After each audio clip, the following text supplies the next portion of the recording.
Bab 744. Asal-usul Mileye. Hukuman ilahi.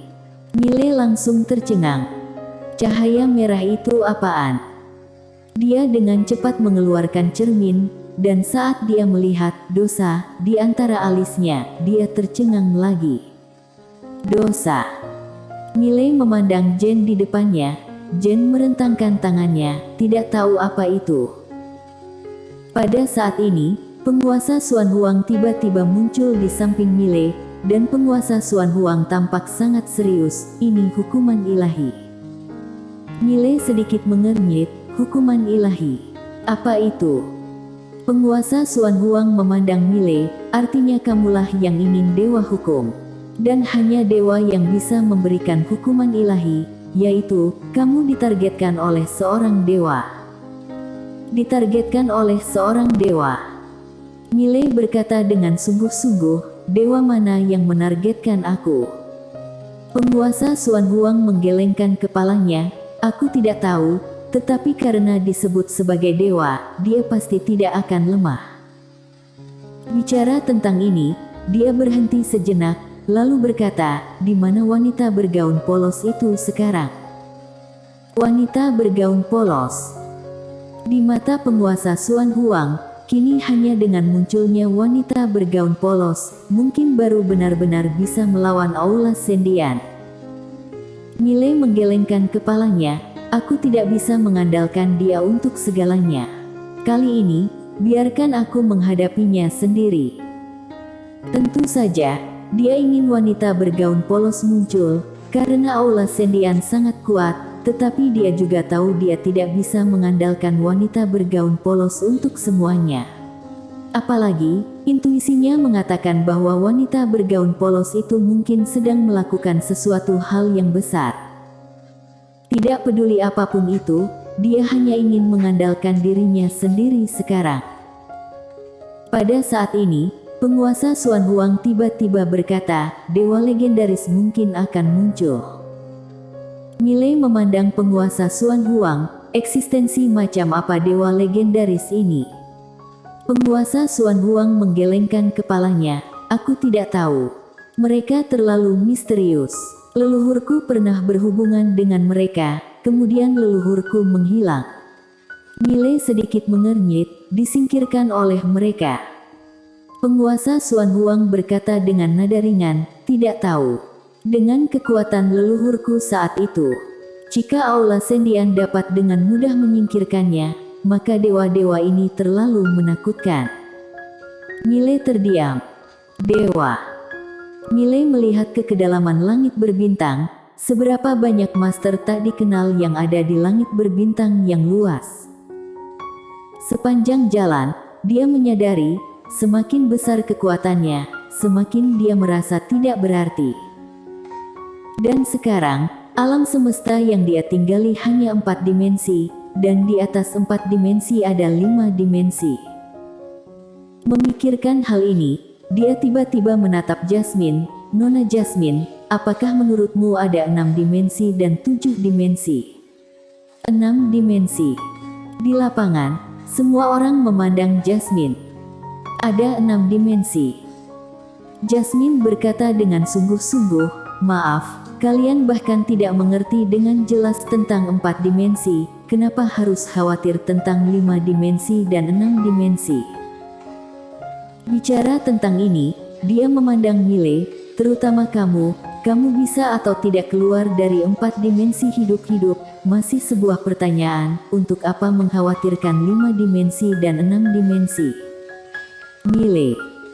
Jen tiba-tiba berkata, apa yang dikatakan Jasmine itu benar, manusia, jangan mengkhawatirkan hal-hal di luar kemampuannya. Setelah mengatakan itu, dia memandang Mile, hati-hati selama periode waktu ini. Aku akan mencari tahu apa itu dewa legendaris, dan sekalian, aku ingin bertemu dengan mereka. Mile mengangguk, kak hati-hati.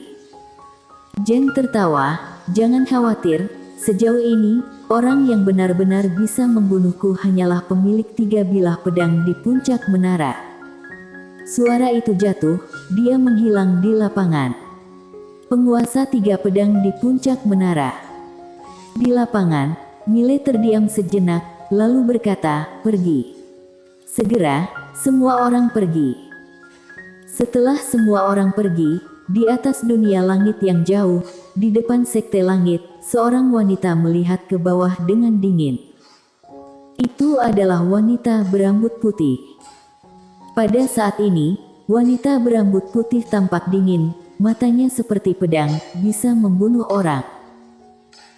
Di sebelah wanita berambut putih, ada seorang tetua berdiri.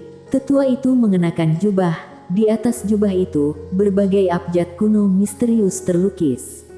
Abjad kuno ini memiliki warna yang berbeda, rotasi aneh, mengandung kekuatan misterius.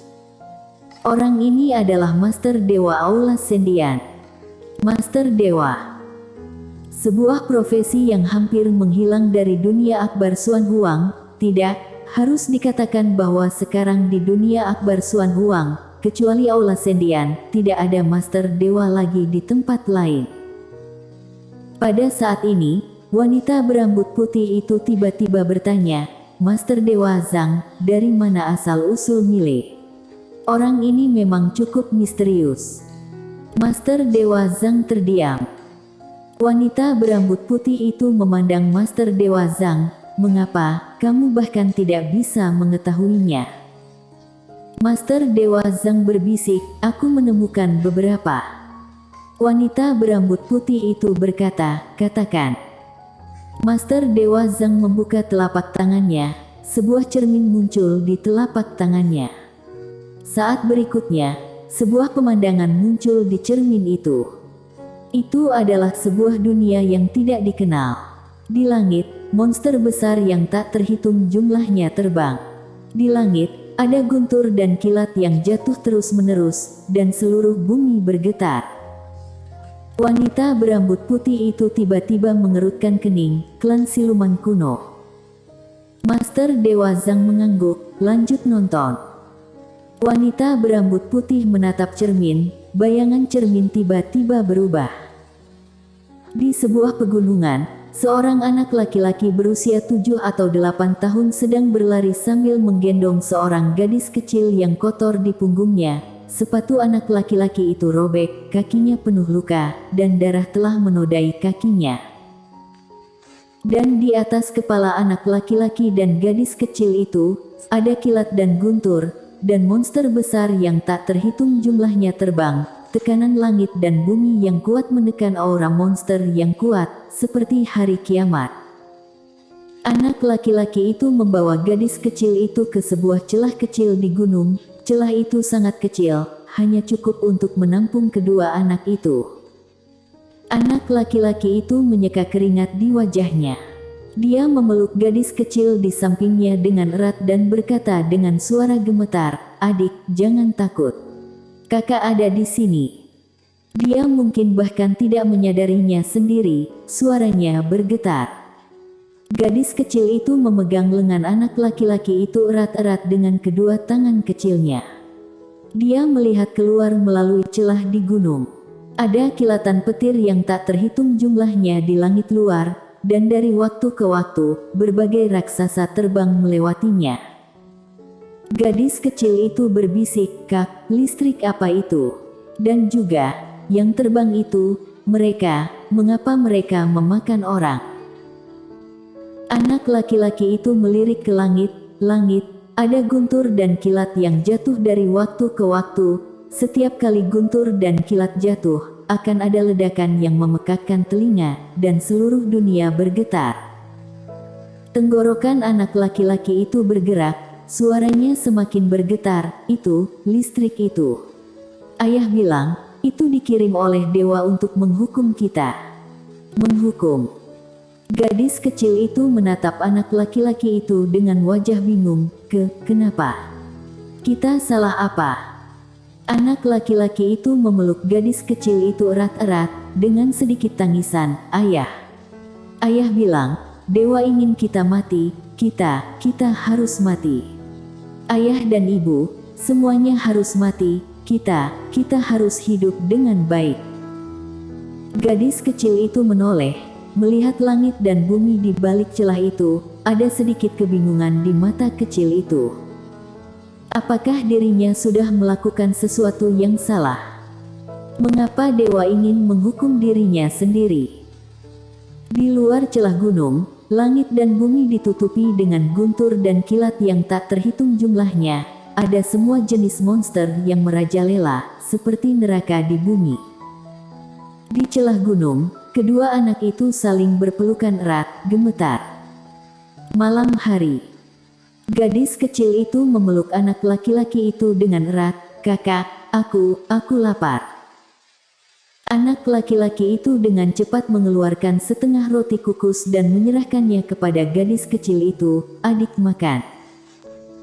Gadis kecil itu menggigit, seolah memikirkan sesuatu. Dia menyerahkannya kepada anak laki-laki itu. "Kakak, kamu juga makan." Anak laki-laki kecil itu mengerucutkan bibirnya, lalu seulas senyum muncul di wajahnya yang pucat. Kakak sudah makan, adik makan saja." Setelah mengatakan itu, dia dengan sengaja menepuk perutnya. Gadis kecil itu mempercayainya.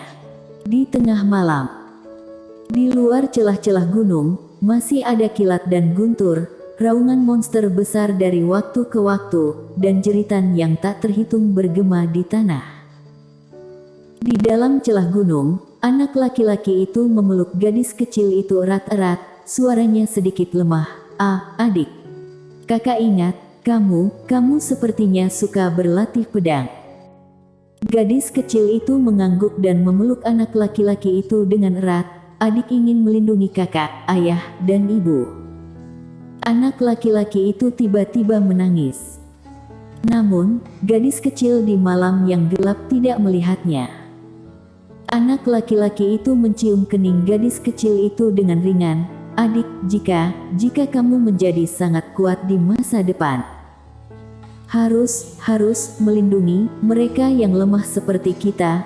Ibu dan ayah, jika ada yang melindungi, maka tidak akan mati.